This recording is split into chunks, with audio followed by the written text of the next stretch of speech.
Hello everyone, welcome back to my YouTube channel Om Babu Mishra family blog. तो कैसे हैं आप सब? आई होप आप सब अच्छे होंगे। हम लोग भी अच्छे हैं। देखिए हाँ, हेलो मेरी बेटियां कर रही हैं। आज संडे का दिन था। आज मंडे को मैं वॉइस ओवर कर रही हूँ इस वीडियो का, और संडे का दिन था तो बच्चे घर पे ही थे। दोनों लड़कियां मेरी घर पे ही थीं और मैं किचन में थी। तो दोनों आई और मेरा हेल्प करने लगी। किस बात में? खाने में, बनाने में तो हेल्प नहीं करती हैं। कुछ स्पेशल होता है तभी आती है, मम्मा ऐसे कीजिए, माँ ऐसे कीजिए, वैसे कीजिए। तो वहीं आई हैं तो मैं थोड़ा फ़ोटो क्लिक कर रही थी और आज का व्लॉग स्टार्ट हुआ हम तीनों माँ बेटी के साथ। तो आप लोगों को कैसा लगा ज़रूर बताइएगा। और आज हम सब के लिए बहुत सा स्पेशल डे था। आज 9 मार्च के दिन बहुत स्पेशल था आज हम लोगों का। आज ओम बाबू के पापा का बर्थडे है तो उनके लिए मैं केक बनाने जा रही थी, इसीलिए मेरी बेटियां दोनों किचन में थी। तो मैं यहाँ 3 हैप्पी हैप्पी बिस्किट ली हूँ, उसको हैंड से टुकड़ा टुकड़ा तोड़ के मिक्सी के जार में डाल दी हूँ। और जब मिक्सी के जार में डाली हूँ तो पूरा फुल हो गया, भर गया है। तो मैं बोली हूँ कि इसमें तो अच्छा सा पाउडर नहीं बन पाएगा, तो उसमें से थोड़ा सा एक प्लेट में साइड में निकाल ली हूँ। और उसमें 6 बिस्किट के पैकेट थे, 5 रुपये वाले हैप्पी हैप्पी बिस्किट। तो उसमें मैं 1 कप चीनी ऐड करूँगी और आधा जो निकाली हूँ उसको बाद में मैं ग्राइंड करूँगी। और बिस्किट तो ऑलरेडी मीठे होते हैं, इसीलिए मैंने चीनी कम ऐड किया है। और 1 कप चीनी डालूँगी और इसको अच्छे से फाइन पाउडर बना लूँगी बिल्कुल। और ये जब एक बार पिस जाएंगे तो फिर सेकेंड ट्रिप में बाकी जो मैं प्लेट में निकाली हूँ बिस्किट्स, उनको मैं ग्राइंड करूँगी। और यहाँ मैं ग्राइंड करने जा रही हूँ। ऐसे कीजिएगा, ऐसे हिला दीजिएगा तो चीनी सारा नीचे चले जाएंगे, वैसे चीनी अच्छे से ग्राइंड हो जाएंगे। बिस्किट को तो ग्राइंड होने में टाइम नहीं लगता, जल्दी से ग्राइंड हो जाते हैं, सब ग्राइंड हो जाएंगे अच्छे से। तो यहाँ मैं ग्राइंड कर रही थी, उसके बाद सेकंड वाला ग्राइंड कर रही हूँ। और आज बच्चे बहुत खुश थे कि पापा का बर्थडे है। आज तक पापा अपना बर्थडे मतलब केक नहीं कट किए थे। वैसे बर्थडे के दिन मैं जब से आई, मेरी शादी जब से हुई, तो उनका बर्थडे का मैं पता लगा के कि कब है, उस दिन मैं अच्छे से पूजा पाठ करती थी, घर में अच्छा खाना बनता था, मैं बनाती थी। लेकिन कभी मैं कह के हार गई कि केक कट कीजिए, लेकिन वो नहीं काटते थे। और आज पहली बार केक काटने के लिए राज़ी हुए थे तो बच्चे बहुत खुश थे। तो बच्चे जब बड़े हो जाते हैं तो सही बात है कि माँ बाप को भी बदल देते हैं कुछ कुछ आदतों को। तो देखिए, बच्चों की वजह से ही, दोनों बेटियों की ज़िद की ही वजह से पापा तैयार हुए हैं उनके केक कट करने के लिए। नहीं तो आज से पहले कभी नहीं केक कट किए थे, आज पहली बार केक कट किए हैं। तो देखिए, मैं यहाँ दोनों 2 बार में वो पीस ली हूँ। इधर मैं कुकर प्री हीट होने के लिए चढ़ा दी थी और इधर मैं उसका जो पाउडर ग्राइंड की थी उसका पेस्ट भी बना ली थी। उसमें मैं 1 कप दूध ऐड की हूँ, उससे नहीं हुआ है तो फिर 1 कप और दूध ली हूँ, उसमें से आधा डाली हूँ, हाफ़ कप। तो अच्छा सा पेस्ट बन गया है। और इधर खूब अच्छा सा पेस्ट बनाते समय थोड़ा सा भी लम्स नहीं रहना चाहिए, गांठ वाँठ नहीं रहना चाहिए, अच्छे से बहुत अच्छा सा फाइन पेस्ट बना लेना चाहिए। इधर मैं कुकर चढ़ा दी थी प्री हीट होने के लिए गैस पे। और उसमें नमक डालूँगी, थोड़ा सा नमक डालूँगी, उसको फैला दूँगी। उसके बाद एक प्लेट, या आपके पास स्टैंड हो तो वो डालिए, मेरे पास स्टैंड नहीं है तो यही प्लेट है। ये प्लेट केक बनाते बनाते काला हो गया है। और फिर मेरी दोनों बेटियां जब छोटी थीं तो इसमें जैसे ठंड के दिन में सरसों का ऑयल तेल लगा के गरम करते हैं ना, तो गैस के चूल्हे पे इस वजह से काला हो गया है। तो उसको मैं केक में भी यूज़ करती हूँ, तेल भी पकाने में यूज़ करती हूँ। अभी ओम बाबू को उससे मालिश होती थी ठंड के दिन में। तो यहाँ मैं उसका कुकर के ढक्कन का रबड़ लगा दूँगी और उसका सीटी निकाल लूँगी। आप लोग भी ध्यान रखिएगा।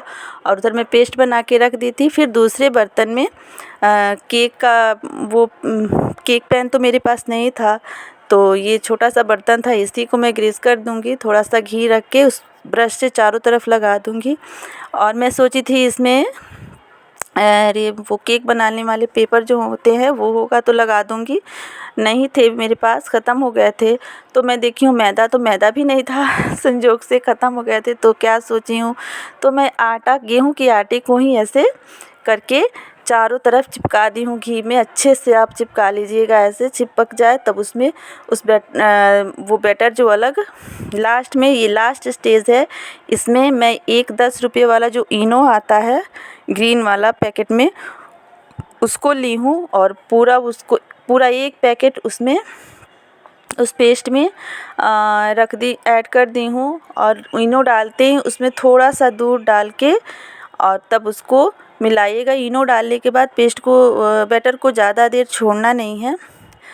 और उसमें थोड़ा सा यहाँ दूध डाल के देखिए कैसे झाल आ रहे हैं ऊपर। इससे केक बहुत स्पंजी बनेगा।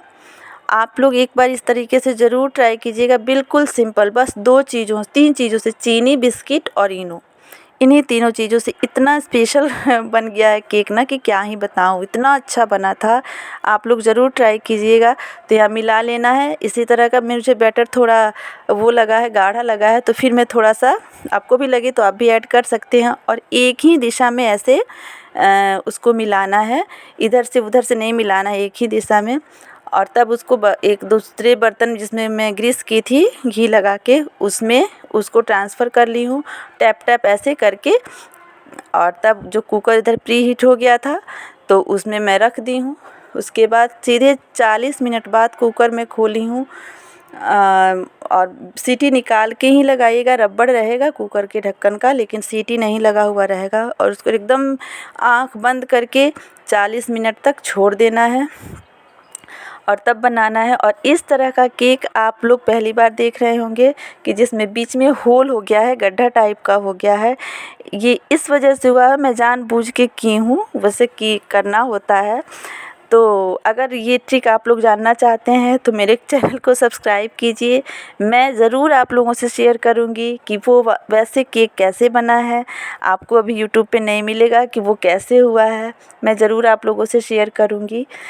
तो अगर आप लोग वो जानना चाहेंगे तो मैं कल ही शेयर कर दूँगी। तो मैं उसके बाद जब ठंडा हो गया है केक, तब एक तो दूसरे प्लेट में उसको ऐसे पलट के टैप टैप टैप टैप ऐसे करके और उलट दी हूँ। बहुत आसान तरीके से केक निकल गया है। कोई पेपर कुछ की ज़रूरत नहीं, मैदा वैदा कुछ नहीं, बस गेहूं का आटा लगाई हूँ घी ग्रीस करके, उसी से हो गया। उसके बाद ये जो कुप्पी है, ये मैं घर पे नहीं बनाई थी, झूठ नहीं बोलूँगी। ये आपको होटल में मिल जाएंगे, किसी भी होटल में आप जाइएगा तो मिल जाएंगे। घर पे भी बनाती हूँ, लेकिन आज नहीं बनाई थी, बहुत बच्चे भी थे घर पे।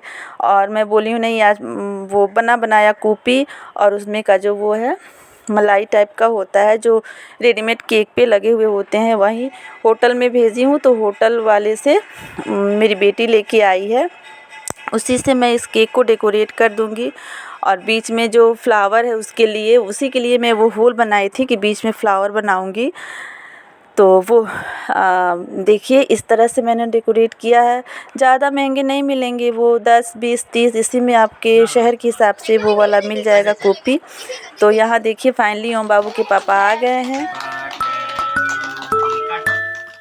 Happy birthday to you, happy birthday dear पापा, happy birthday to you, may God bless you, may God bless you, happy birthday dear papa, happy birthday to। Thank you so much.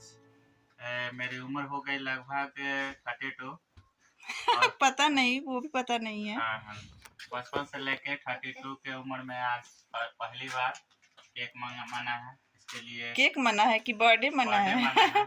Thank you. किसके चलते? बच्चों की वजह से? बच्चों की वजह से, नहीं तो मैं नहीं मनाता। और जितने भी गाइज देख रहे हैं, मैं तहे दिल से शुक्रिया देना चाहता हूँ। तो यहाँ केक कट होने के बाद कुछ फ़ोटो क्लिक हो रहे थे और उसके बाद सबको केक खिलाए हैं। ओम बाबू के पापा, बच्चे भी खिलाए हैं, को मैं भी खिलाई हूँ, वो भी मुझे खिलाए हैं। और ये है वैभव, जो आप लोग अगर शिवरात्रि वाला व्लॉग देखे होंगे मेरा, तो उसमें मैं इसका ज़िक्र की हूँ वैभव का, वही है। बच्चे नीचे जा रहे थे ना, तो वैभव भी उधर से आ रहा था, तो खुशी का ठिकाना नहीं था मेरी दोनों बेटियों का। तो उन्होंने बोला आज मेरे पापा का बर्थडे है, तो वो बोला मैं भी आऊँगा। मेरी दोनों बेटियाँ बोली बिल्कुल आना, केक खाने मैं भी आऊँगा। तो जब केक काटने का टाइम हुआ है, तो टाइम क्या हुआ है, बहुत देर से केक कटी थी। पापा को तो कोई टाइम टेबल आना है नहीं टाइम टेबल पे, आज उनको ध्यान ही नहीं था कि बर्थडे है, कभी केक काटे हो तब ना। तो फ़ोन कर के बेटियां परेशान कर रही थी। 9 बजे आए हैं पापा बच्चों के, तो केक कट हुआ है, यहाँ मैं खिला रही हूँ उनको केक और ये भी मुझे खिलाएंगे। तब कॉल करके मेरी बेटियां वैभव की मम्मा के पास कॉल की हैं, तो वो जगह था तो वो आया है, तब केक कट हुआ है। और मैं खाना बनाई थी दाल वाली पूड़ी नहीं बोलेंगे इसको, मैं पराठा बोलूँगी। चने की दाल को भर के बनाई हूँ और छानी नहीं हूँ, उसको ब्रश से ही ऐसे ग्रीस करके निकाली हूँ। और गोभी की सब्ज़ी और मीठी सेवइयाँ। तो देखिए मेरी वीडियो अगर आपको थोड़ी सी भी अच्छी लगती है तो प्लीज़ मेरे चैनल को सब्सक्राइब कीजिए और लाइक कीजिए, शेयर कीजिए। अगर अच्छी लगती है तो अपने फ्रेंड्स, अपने रिश्तेदारों के पास मेरे वीडियो को आप शेयर कर सकते हैं। और लाइक सब्सक्राइब करने में कोई पैसे नहीं लगते गाइज़। तो आप तो वैसे भी रिचार्ज कराते हैं, तो अगर आप किसी के चैनल को लाइक और सब्सक्राइब कर देते हैं, उससे सपोर्ट मिलता है, तो इससे आपको भी अच्छा लगेगा, आपके लिए भी मतलब भगवान अच्छा करेंगे। तो थैंक यू फॉर